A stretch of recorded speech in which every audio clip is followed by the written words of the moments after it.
देखिए, लीगली पैसे कमाने के तरीकों में जो सबसे पहला और सबसे बेसिक तरीका आता है कि आप कोई भी नौकरी कर लो। लेकिन अधिकांश लोग अभी आज के समय में नौकरी के विरोध में हैं। लोगों का ये कहना है कि अगर आपको अमीर बनना है तो नौकरी मत करिए या नौकरी आपको अमीर नहीं बना सकती। लेकिन मैं इस बात के समर्थन में नहीं हूँ। कई सारे लोग हैं जिनको नौकरी ने अमीर बनाया और जो बहुत बड़े हैं नौकरी करने की वजह से। आप ऐसी नौकरी करते हैं जिसमें पैसा नहीं है या आप में वो काबिलियत नहीं है जिसके लिए इतना पैसा दिया जाए, वो एक अलग बात हो सकती है। लेकिन कोई ये कहे कि नौकरी में पैसा ही नहीं है, तो मैं ये नहीं मानता। आप गूगल के सीईओ की सैलरी और पैकेज या सिक्योरिटी या देखेंगे तो शायद वो एक सफल बिजनेसमैन से भी कहीं ज़्यादा है।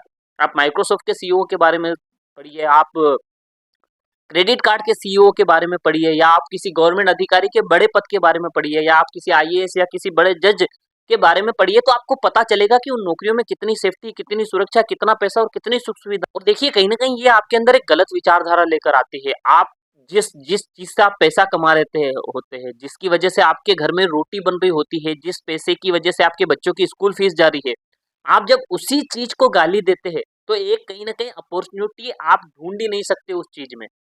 मैं जहाँ बचपन में पला बड़ा हुआ गाँव में, वहाँ पर एक अंकल लकड़ी का काम करते थे, है ना? लकड़ी की चीज़ें बनाया करते थे, तो उन्होंने वहाँ जहाँ वो काम करते थे, वहाँ एक लकड़ी का बड़ा-सा टुकड़ा गाड़ के रखा था ज़मीन के अंदर।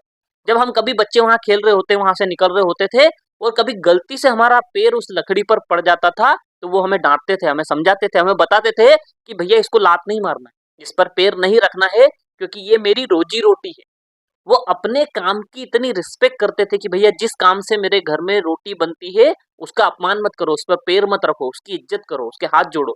और जिस नौकरी से हमारे साथ ये सब हो रहा होता है, हम उसी को गाली देते हैं और बाद में सोचते हैं कि उससे हम बड़े आदमी बन जाएंगे। वो पॉसिबल नहीं हो सकता। और देखिए, अगर किसी की फाइनेंशियली स्थिति अच्छी नहीं है या किसी के पास अच्छी सेविंग नहीं है या किसी को बैंक से लोन नहीं मिल सकता या किसी के रिश्तेदार अमीर नहीं है जो उसे बिजनेस करने के लिए कर्ज दे देंगे, तो उस आदमी के लिए 2 वक़्त का गुज़ारा करना जो सबसे पहली प्रायोरिटी है, सर्वाइवल जो सबसे पहला काम है, उसके लिए नौकरी बेस्ट ऑप्शन है। हाँ, अब वो वहाँ पर जब उसका सर्वाइवल की व्यवस्था होगी, तो उसके पास एक्स्ट्रा टाइम बचेगा, एक्स्ट्रा एनर्जी बचेगी और वहाँ से मिलने वाले पैसों से कुछ पैसा बचाकर वो अगली स्टेप जाने के लिए उसे मदद मिलेगी। वो उसको सीढ़ी की तरह यूज़ कर सकता है, अगर वो चाहता है कि उसको ज़िंदगी में अगले पड़ाव पर जाना है। तो सबसे पहले तो अपनी विचारधारा और अपना एटीट्यूड चेंज करने की ज़रूरत है आपको। जब तक आप अपना नज़रिया चेंज नहीं कर सकते, आपको अपॉर्च्युनिटी दिखाई नहीं देगी।